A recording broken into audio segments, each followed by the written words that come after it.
Our study of the 7th canto, 13th chapter, entitled The Behavior of a Perfect Person. And we are on text 43 today. Vikalpam juhuyachitto.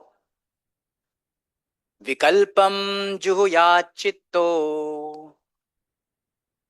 Tam mansyartha vibhrame. Tam mansyartha vibhrame. Mano vaikarike hutva. Mano vaikarike hutva. Tam mayayam juhotyanu. Tam mayayam juhotyanu. Vikalpam juhuyachitto. Tam mansyartha vibhrame. Mano vaikarike hutva. Tam mayayam juhotyanu. Vikalpam juhuyachitto. Tam mansyartha vibhrame. Mano vaikarike hutva. Tam mayayam juhotyanu. Vikalpam juhuyachitto. Tam mansyartha vibhrame. Mano vaikarike hutva. Tam mayayam juhotyanu. Devotees can recite.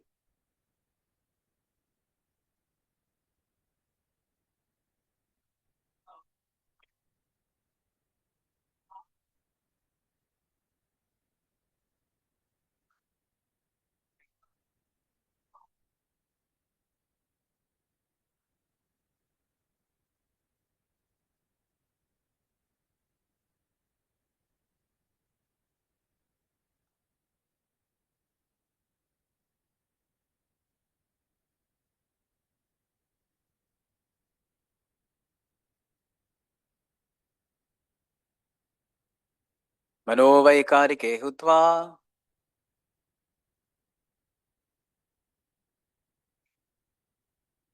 Vaishnavis.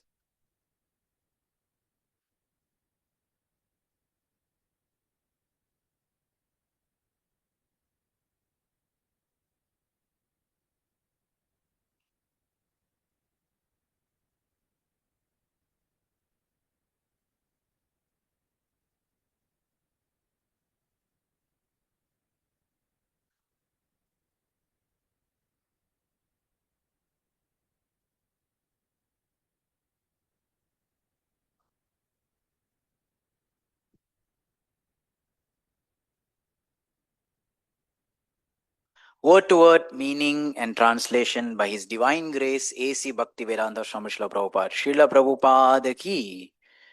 Vikalpam, discrimination between good and bad, one person and another, one nation and another, and all similar discrimination. Juhuyat, one should offer as oblations. Chitto, in the fire of consciousness. Tam, that consciousness. Manasi, in the mind.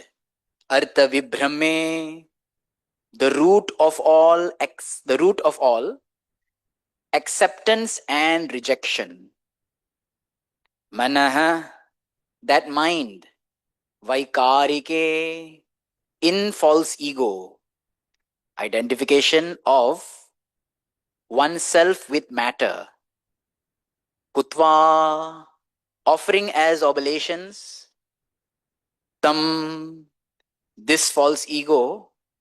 Mayayam, in the total material energy. Juhoti, offers as oblations. Anu, following this principle. Translation. The mental concoction of discrimination between good and bad should be accepted as one unit and then invested in the mind, which should then be invested in the false ego. The false ego should be invested in the total material energy. This is the process of fighting false discrimination.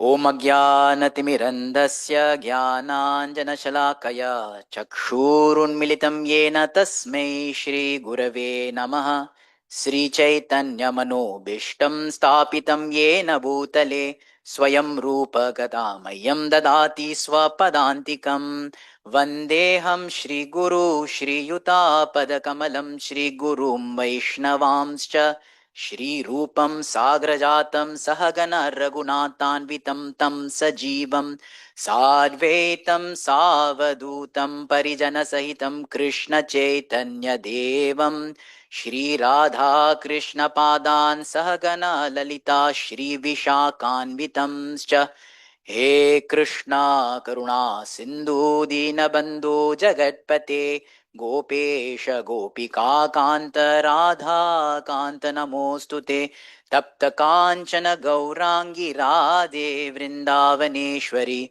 Vrishabhanu Sute Devi Pranamami Hari Priye Vanchakalpatarubhyascha Kripa Sindhubhya evacha Patitanam Pavanyebhyo Vaishnavebhyo Namo Namaha Nama Om Vishnu Padaya Krishna Prishtaya Bhutale Shrimate Bhakti Vedanta Swami Niti Namine Namaste Saraswati Deve Gauravani Pracharine Nirvishesha Shunyavadi Paschatya Deshatarine Jaya Shri Krishna Chaitanya Prabhu Nityananda Shri Advaita Gadadara Shrivasadi Gaura Bhakta Vrinda Hare Krishna Krishna Krishna Hare Hare Hare Rama Rama Rama Hare Hare Mukam karoti vachalam pangum langayate girim Yat kripatamaham vande Shri Guru Dinatarinam Paramananda Madhavam Sri Chaitanya Ishwaram Hare Krishna. So we welcome the devotees again, and we like to seek the blessings of all the devotees, all the senior Vaishnavas here, that we can discuss something about this topic of Srimad Bhagavatam that we are on. So I'll just read the translation again before we go into the purport. Yeah. So I will read the purport and then we'll discuss line by line. It's easier than reading the whole thing and then going back to it. So I'm just going to repeat the translation again, then we'll look at the purport. Translation: the mental concoction of discrimination between good and bad should be accepted as one unit and then invested in the mind, which should then be invested in the false ego. The false ego should be invested in the total material energy. This is the process of fighting false discrimination. So on the onset, let's look at some background of this verse. We are in the 7th canto, 13th chapter. This is a section where Prahlad Maharaj is speaking to an unnamed Avadut Brahmana. But from studying the Vaishnava Acharya's commentaries and studying the Bhagavatam entirely, we understand that this Brahmana is none other than Dattatreya. Okay, Dattatreya, who is a form of the Lord, form of Vishnu. And the proof of this is given in the first canto itself. First canto, 3rd chapter, 11th verse, 1, 3, 11. So there it is mentioned when they are describing the incarnations of the Lord, it mentions of this incarnation of Dattatreya. And Dattatreya, they give a hint. So it's mentioned here in 1, 3, 11 in first canto. The 6th incarnation of the Purusha, of the Supreme Lord, was the son of the sage Atri. He was born in the womb of Anasuya, who prayed for an incarnation. This is the part. He spoke on the subject of transcendence to Alarka, Prahlada, and others. And Prabhupada, in parentheses, he writes Yadu and Haihaya and etc. So what we see here in 7th canto is going to be greatly elaborated in the 11th canto. You've all heard about in 11th canto, there's the 24 Gurus episode. So there also an Avadut Brahmana speaks about different things in nature. That is the same Brahmana here. So that Brahmana is speaking to the king Yadu in the 11th canto. And here, he's speaking to Prahlad. And we saw a couple of verses ago, very similar analogies. So he gives the lessons from a bumblebee, right? For those who have been following daily. And he gives the lessons of the python. So the python as well as the bumblebee, these are same, again, gurus in nature, which will repeat in the 11th canto. And in the beginning of this chapter as well, it's mentioned that Prahlad once came across a very stout, pushed, as you say in Hindi, very nourished person was lying on the ground.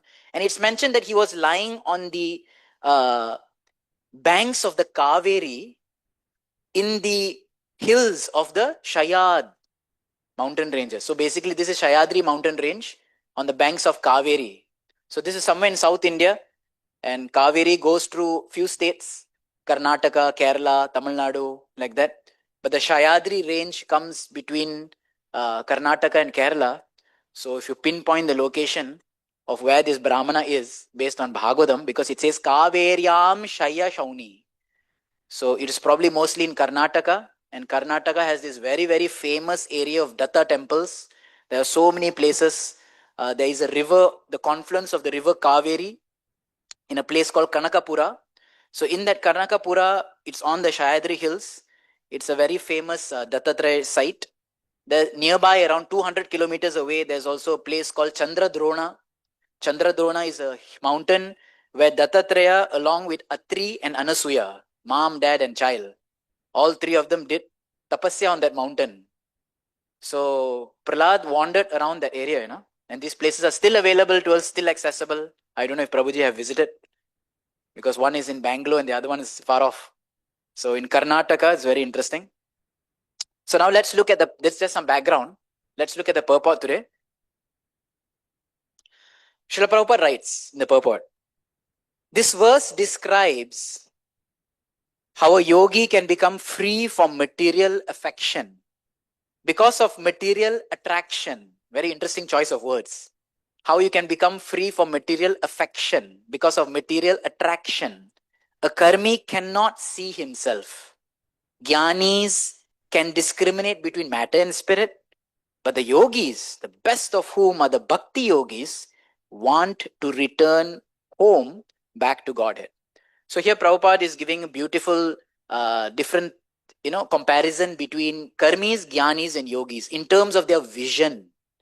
Karmis have a very blurred vision, that they see the world, they cannot see anything beyond themselves. It's just me, my and I. Then Srila Prabhupada says that the jnanis, they can actually see differentiation. They see matter and spirit. Oh, no to this, no to that. But the devotees, their gaze, their vision is always fixed on going back home, back to Godhead. Om Tat Vishnu Paramam Padam Sada Pashyanti Surayah. So all the devotees, great demigods, they are always sada. They are always looking towards the lotus feet of Vishnu, looking at the lotus abode of the Lord. So Prabhupada first gives this example of vision. Then Srila Prabhupada continues the purport. The karmis are completely in illusion. The jnanis are neither in illusion nor in positive knowledge. Then, but the yogis, Prabhupada again emphasizes, especially the bhakti yogis, are completely on the spiritual platform. So here now Prabhupada, from a gradation of vision, Prabhupada also gives a gradation on their levels. So karmis are totally in illusion because they absorb in this world. And the jnanis, they are neither here nor there. But the devotees, they are completely always situated on the transcendental platform. So it is a very interesting segregation or categorization that Srila Prabhupada gives in terms of vision and in terms of where they are at. We remember that His Grace Chaitanya Charan Prabhu also gives a very interesting segregation of the three. He says that karmis or karma yogis, they romanticize this world.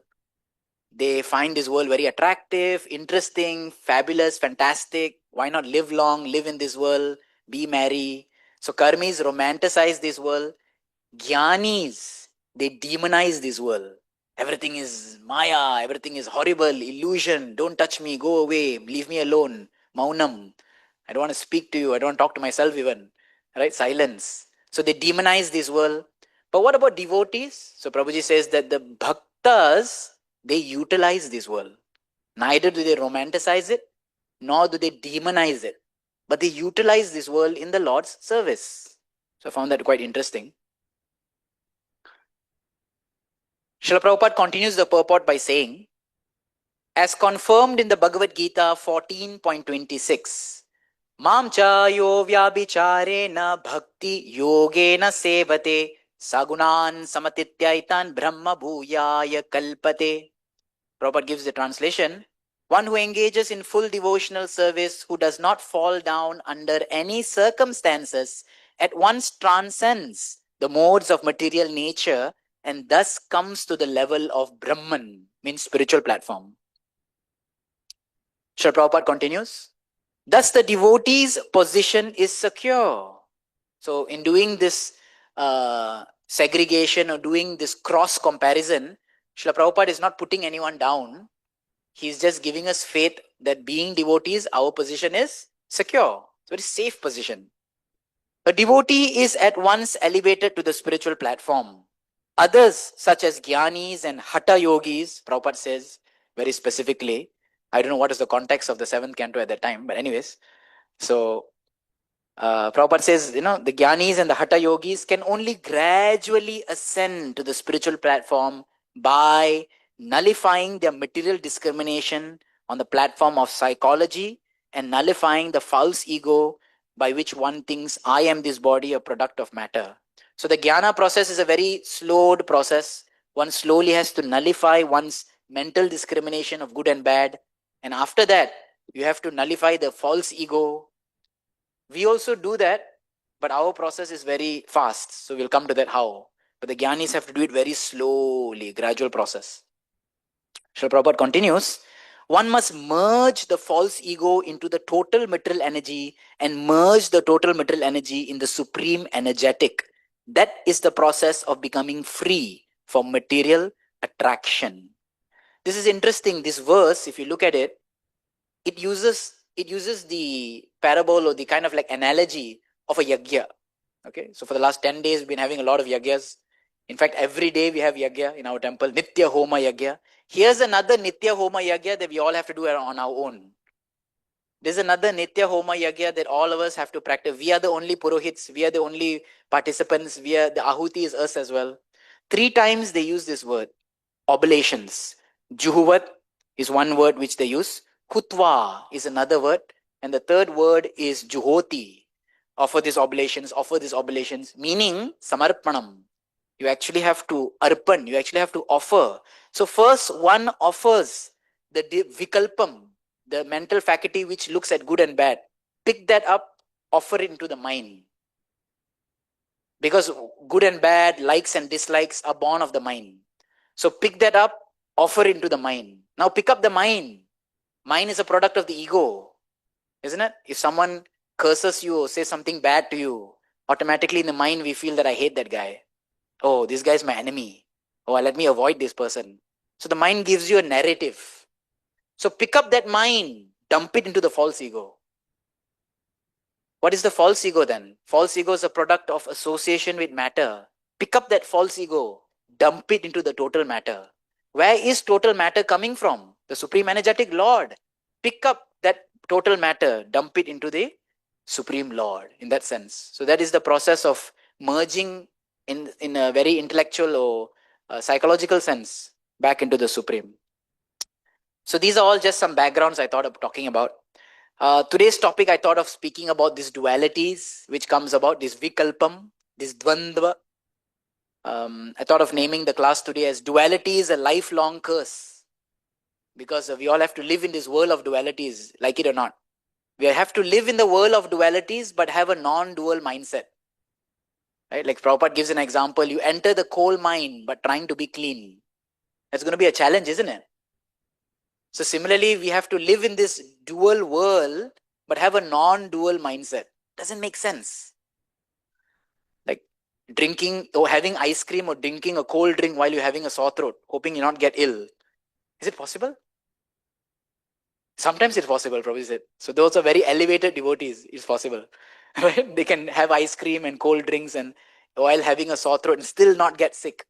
So this is the challenge. Therefore, I thought we'll talk about how this duality is a lifelong curse. And we have to live with it. Srila Prabhupada in a purport in Bhagavad Gita, he says, happiness and distress are concomitant factors, meaning they are always there together. Concomitant factors of material life. One should learn to tolerate, as advised in Bhagavad Gita. Matra sparshas tu kaunteya, tam stitikshasva. One can never, Prabhupada writes, the purport in Bhagavad Gita, one can never restrict the coming and going of happiness and distress. Can never get rid of it. Right? Not through any initiations, not through any yagyas.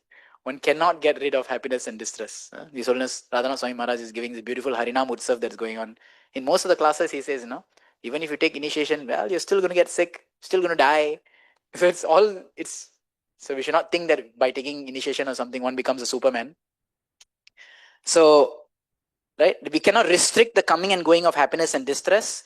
One should be detached from the materialistic way of life and be automatically equipoised in both cases.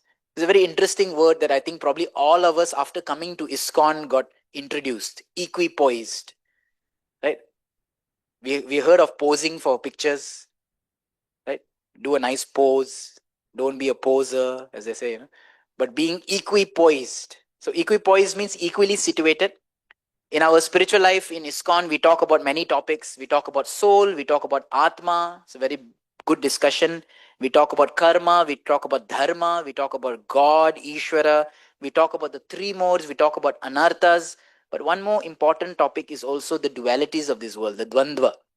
And this dvandva is actually what makes our starting process and progress in bhakti very difficult. Because day in, day out, we just fall victim to dualities, likes, dislikes, hates, loves. So in Bhagavad Gita, it comes many places. Krishna tells Arjuna, be equipoised, be equipoised. He uses words like yogastha kuru karmani and sama sukha dukhi shami.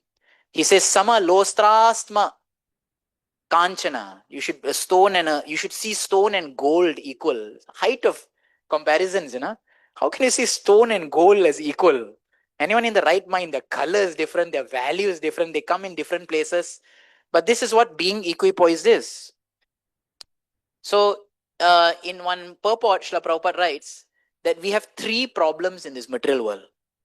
Three problems why we are suffering the dualities, why we are suffering with our anarthas. Say three things you have to deal with.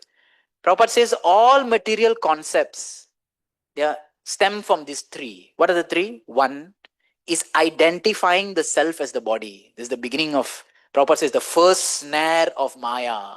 One thinks that one is the body. First snare of Maya. Maya catches you by the neck or the leg or whatever it may be.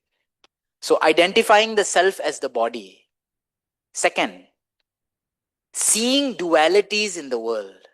So these are all seeds of anartha, seeds of material conception, seeds of why we are frustrated even in our own practice of devotion, our own progress of devotion. First is because we identify ourselves with the body. Second is because we see dualities in this world. And third is because there is a hankering of sense gratification.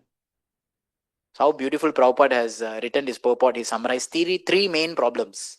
You identify yourself as the body. We see dualities in this world. And third, because there's a hankering of sense gratification. So now that we know these three things are the cause of my frustration, so anytime that we are feeling frustrated, not elated, little down, confused, these are the times we put these three things on the board and see that, am I suffering because of this, or this? I'm suffering because of bodily identification. I'm just absorbed in dualities. Or it's just because I have a hankering that I want to enjoy. It's one of these three. Right? So it is very interesting in yesterday's class, actually. His Grace Tatvit Prabhu very nicely spoke about the story in the Bible about Adam and Eve. And I found it very interesting as I was hearing it. Because the story of the Garden of Eden and Adam and Eve.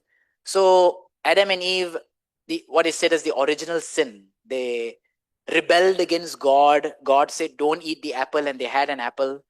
Some people who are not familiar to this story, they may say that, baki hai nahi kya khane ke liye? It's not like that. So there was a garden where Lord forbidden them from to enter.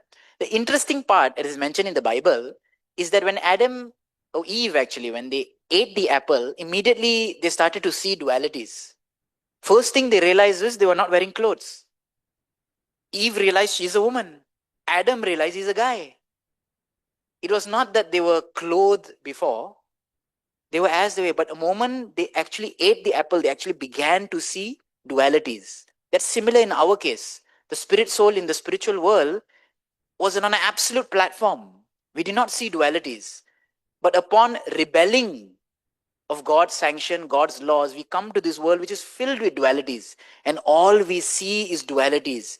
Male, female. Nowadays, a little more confusing. Anyways, so male, female, and we see good, bad, likes, don't likes, this, that. All we see is dualities.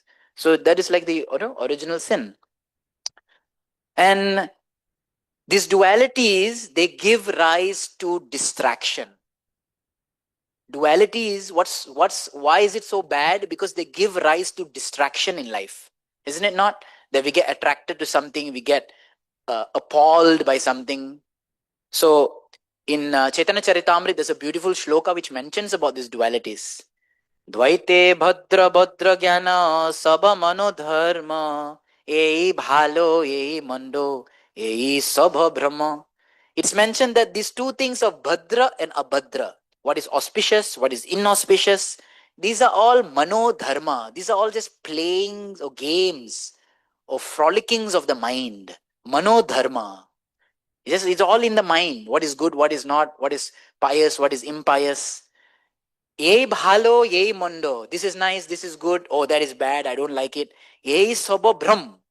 This is all just a mistake to consider this. So, therefore, these are all coming on the mental platform. We see so many examples, like when you're healthy, you love to eat cold food or junk food. But when you're sick, then you kind of like turn away, shun it away. I don't want to eat junk food, and I don't want all this food which are cold, which is bad for my health. So the food constituent is the same, but it's just that our situation changes. At one point of time we like it, one point of time we don't like it. So we are always absorbed in these dualities. In the recent Gaura Purnima lecture, His Grace Gaurang Prabhu was speaking very similar on these lines. He said that one main message to everyone in this life is to tolerate. And he gave different levels of tolerance. Most of you remember. And they are all tolerating dualities in life. He said there is physical tolerance, where you have to tolerate the cold and the heat. Sita Ushna. Right? You have to tolerate sitting on the floor. You have to tolerate waiting in line. You have to tolerate maybe, for your month-end salary. You have to tolerate your boss. You have to tolerate so many physical different things. So it's all on the physical level. Cold, heat, rains. This is one form of tolerance. This is also a dvandva. This is also a duality. Then he spoke about the next level of tolerance, which is on a mental platform, sukha and dukkha. This is a little more difficult because it's more subtle. Sometimes people can tolerate physical dualities. They are rugged, they are rigid. They can go in cold, they can go in heat. But on the mental platform, it's difficult. We see sometimes people like commandos or special forces. They're tough guys, They can go in the forest, survive 2 days on eating nothing. But when there's a death in the family, they are mentally broken. They are hurt. So physical tolerance is one thing. More subtle than that is the mental tolerance of sukha and dukkam. Right? You like and you don't like. What gives you happiness, what doesn't give you happiness. Then Prabhuji said the third level of tolerance is on the platform of ego, even more subtle.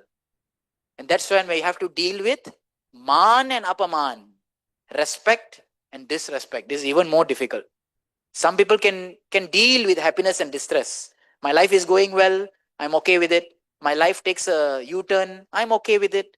But when someone disrespects me, when I don't get my just deserves, what the respect that I deserve, that sticks with a person for a long time. Hindi they say, koi bhav nahi dete mujhe. We are looking for it. We want it. So that is even more difficult. These are the different flavors of dualities. So it's a lifelong curse.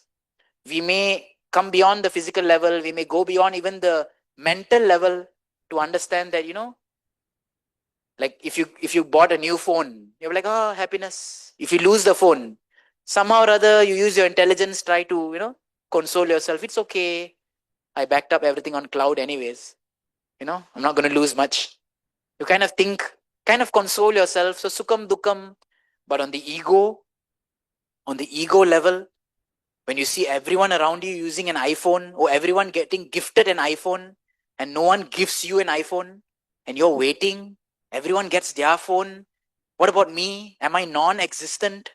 Oh, that dualities on the ego is going to be more difficult. So whole life goes like this, being attracted, being repelled, one thing or another. And Prahlad Maharaj, in the earlier section of this Bhagavatam, he says the same thing. Whole life goes, the whole endeavor of us goes in just playing with dualities. Or maybe dualities is playing with us. We are going for a toss. So it's a beautiful verse which Prahlad Maharaj prays in the 7th canto, 9th chapter, 17th verse. He says, Yasmat priya priya viyoga sanyoga janma. This janmam, this life, is nothing but a permutation and combination of four things. Priya and apriya, things which you like, things which you don't like. And viyoga and sanyoga. Viyoga means you don't get it, and sanyoga means when you get it. So when you have priya, which you like, which you want, and you have viyoga, you don't get what you want. Are you happy or sad? When you don't get what you want. Sad. So that's the first combination. When you have priya and viyoga. Then he says, if you have priya and you have sanyoga, if you get what you like, the second permutation and combination, a little mathematical, bear with me. The second permutation and combination, when there's priya and there's sanyoga, when you get what you priya, what you like, are you sad or happy? Happy, you get what you like. Third permutation combination, when there's an apriya, when there's something that you don't want, and there's a viyoga, when you don't get what you anyways don't want. Like corona. When you don't get corona, you'll be like, yes, I survived. Isn't it? So, when you have an apriya and a viyoga, what are you, happy or sad? Happy. But when you have an apriya and you have a sanyoga, when you don't want it, and then when you get it, then you're sad. So these are just going through different stages of life. When you get, when you don't get, when you like, when you don't like. This is what he says life is all about. So Prahlad Maharaj says in that prayer, Yasmat priya priya viyoga sanyoga janma shokagnina sakala yone sudhayamana. Everyone, regardless, who's trying to work in these four permutations and combinations, shokagnina, they are being burned by the fire of lamentation. Sakala yonesu, every single living being, not just humans, right? The cat goes to drink milk, so happy. The milk is so nice. No one is around. The cat runs and licks the milk, but the milk is boiling hot. It burns his mouth. From happiness becomes distress. Then he runs away. Isn't it? So it's all, we are playing with dualities. Our whole life goes in busy with playing with dualities. Sakala yone sudhaya mana, and we are burnt by this. Dukkaushadam tadapi dukkamatadiyaham. We look for a remedy. How can I solve my solution? How can I solve my problem? I'm looking for a solution. But the solution is causing more problem because we are still in duality. So Prahlad Maharaj says there's only one solution. Bhuman brahmami vadami tava dasya yogam. You do bhakti yoga. Do dasya yoga. This is the only way to come out of dualities. Else we are just trying to get out of one duality and being absorbed in another duality. Like out of the pot into the pan, as they say in English. Out of the pot and into the pan. You're still in a hot place. You're still being burned. So we see the power of dualities in many stories, in many pastimes. In Bhagavatam, across Bhagavatam, like when you take Pradakshina of this temple, you see beautiful carvings. Just the second one, you'll see how Kamsa is holding the hair of Devaki. Right? This is a very interesting story. How the dualities are playing in the life or in the heart of Kamsa. At one point of time, he was loving his sister so much, He said, although I am the king, I can hire millions of drivers to drive my sister on her wedding day. I myself personally would drive my sister, drive the chariot of my sister. I'll become a driver for my sister because my sister Devaki is getting married. Oh, I am so proud. I love my sister. And he's driving.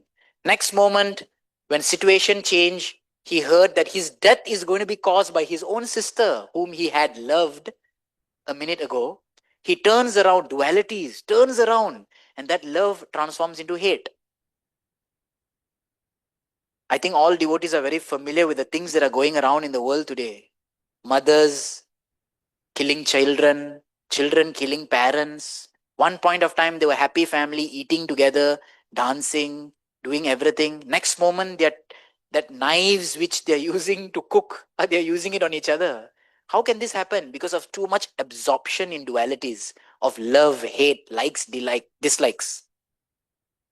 So we see other examples also.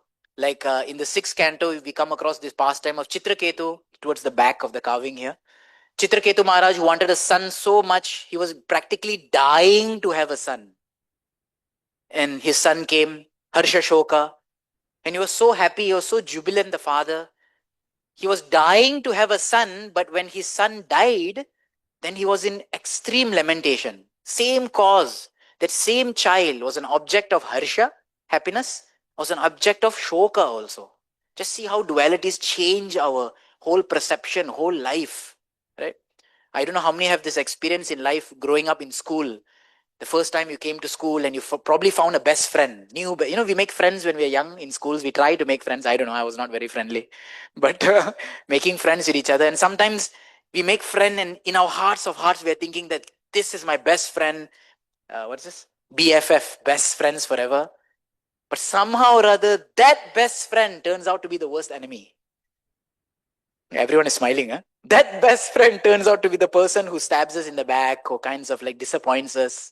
So the dualities are like that. The more we are absorbed in one thing, that thing is going to disappoint you because it's a material absorption. Isn't it so amazing? Isn't it so painful? So wherever we invest our love in, if it's matter, that matter is the only thing which is going to disappoint us. So here the whole discussion of this Avadut Brahmana to Prahlad is be detached, be dutiful, use it, right? Use it because we have it, but don't become absorbed in it. The moment we become absorbed in it, it's going to turn around and that is going to harm you. We have another beautiful example, extreme dualities of Indra and Twashta. What's the son of Twashta? Vishwarupa. So the son of Twashta was Vishwarupa, and Indra needed a priest to do his yagya. So he came to Vishwarupa, but Vishwarupa had a dual inclination. He was inclined to the Devatas. He was also inclined to the Asuras, based on mother's side, father's side, And so Vishwarupa had a proclivity where he would offer oblations for the Devatas, Indraya Swaha. And then on the other side, he will also offer to the demons, Asuraya, I don't know what they do. But anyways, they do something, Shukracharya, whatever, somebody, I don't know who they pray to. So they'll offer to them Swaha. So in that way, Indra heard about it. He was told to be tolerant about it, but he could not take it. When he was sitting in front of Vishwarupa and Vishwarupa was offering Indraya Swaha, Indra was like, yes, yes. And when Indra would walk away, Vishwarupa would turn around and he'll offer on the other side. One day, Indra caught him. And here is Vishwarupa, who was acting as his Purohit, who was acting as his priest, as his Yagik Brahmana, who was helping him. He was hopeful to Vishwarup to help him. He was in one sense the lifeline, the salvation for Indra. But Indra turned on him. Indra cut off his head, killed him. So it's such a, someone may say ungrateful act, but Indra was thinking of his self-preservation. He was hoping that Vishwarup will preserve him, but when he could not, killed him. He was not grateful. So these are extreme cases of dualities when a person becomes so absorbed. So we went back to see the prayers of Prahlad Maharaj in 7.9, 7 Canto 9 chapter, going a little back, little more back, because this is all Prahlad Maharaj, so I'm trying to keep to Prahlad Maharaj prayers. Prahlad Maharaj prays in 5th Canto also about all this absorption of dualities, all this hate, anger, frustration, how dualities lead how dualities lead to distraction and distraction lead to disturbance. There's disturbance in society, right? We see so much of social issues. It's all stemming from dualities. Dualities lead to distraction, distraction lead to disturbance. And therefore Prahlad Maharaj is praying a universal prayer of peace. He says, Swasti astu vishvasakhala prasidatam dhyayantu bhutani shivam mitodiya manascha badram bhajata dadokshaje Aveshitam no matirapiya hetuki. Let all the envious people in this world, people who are absorbed in dualities, be pacified. Let them all get auspiciousness by meditating their minds on that Supreme. When the mind is invested in Adokshaja, that one Supreme Lord, then there is no cause of dualities and one can very nicely, cleanly be focused on the Lord. So everyone becomes peaceful by practicing bhakti. So this is a universal prayer. Because if there's no bhakti, we'll become absorbed in dualities. All of us also. We are so different in our natures, characters, and inclinations and whatnot. But still, we are living together on an absolute platform. The only possible reason is because we are practicing bhakti. If we did not practice bhakti, a community cannot stand together because there is no common. We have to accept each other or work with each other on an absolute platform, because the material world by nature is going to be filled with dualities day in, day out. So this is a very wonderful exercise that we all can do.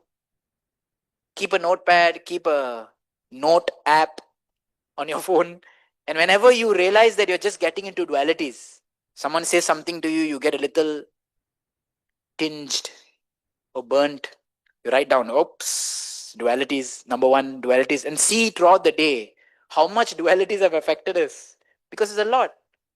When you go for prasadam and maybe there's, that not very favorable sabji, which you don't like so much, but it's there and you have no option, immediately the mind goes for a toss. But someone else is going, wow, what is this, man? We just have to fill the stomach anyways. So, mind is always putting us for a toss, and that changes our entire mood. So here this verse says, that duality. So here the verse says that we should take dualities, invest it in the mind, pick up the mind, invest it in the false ego, pick up the false ego, invest it in the total material energy, pick up the total material energy and invest it in the Supreme Lord. If we do not become peaceful, that means these dualities, they are transforming us further.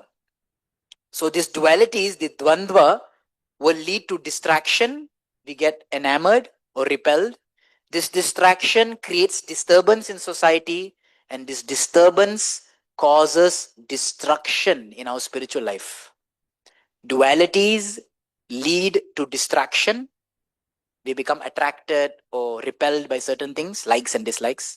This distraction leads to disturbance in society, hates, fights, arguments, backbiting, non-cooperation with each other. These are all disturbance, and this will lead to the destruction of our own personal devotion and in a community at large. So how dangerous is that we have to have an absolute consciousness in a world of dualities.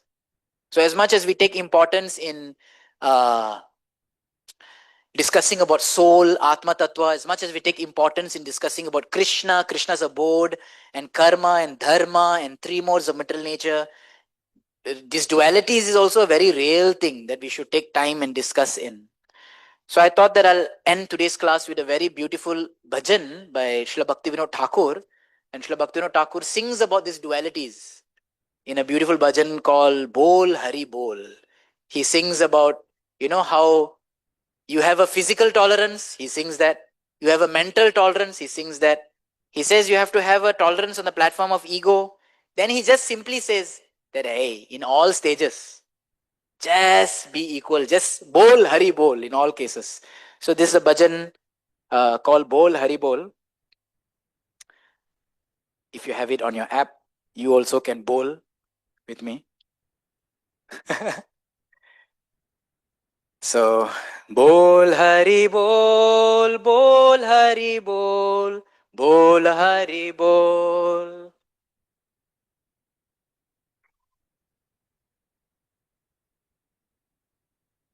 माने रे आनंद भाई बोल हरि बोल. माने रे आनंद भाई बोल हरि बोल. बोल हरि बोल, बोल हरि बोल, बोल हरि बोल.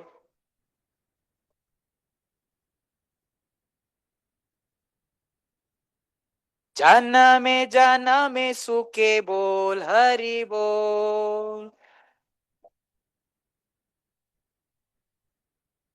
बोल हरि बोल, बोल हरि बोल, बोल हरि बोल.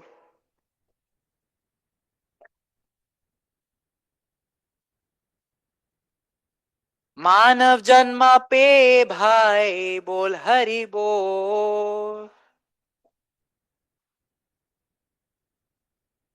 बोल हरि बोल, बोल हरि बोल, बोल हरि बोल.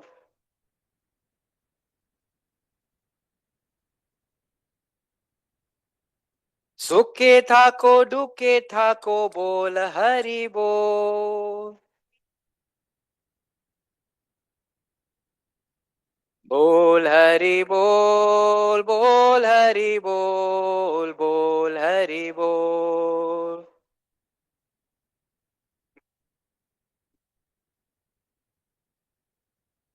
संपदे विपदे भाई बोल हरि बोल. गृहे ठाको वाने ठाको बोल हरि बोल. कृष्णेरा संसारे ठाकी बोल हरि बोल. ए बोल हरि बोल, बोल हरि बोल, बोल हरि बोल.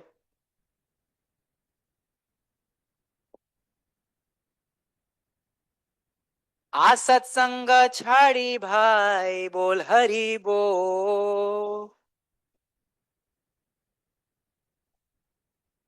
वैष्णव चरणे पड़ी बोल हरि बोल. ए बोल हरि बोल, बोल हरि बोल, बोल हरि बोल.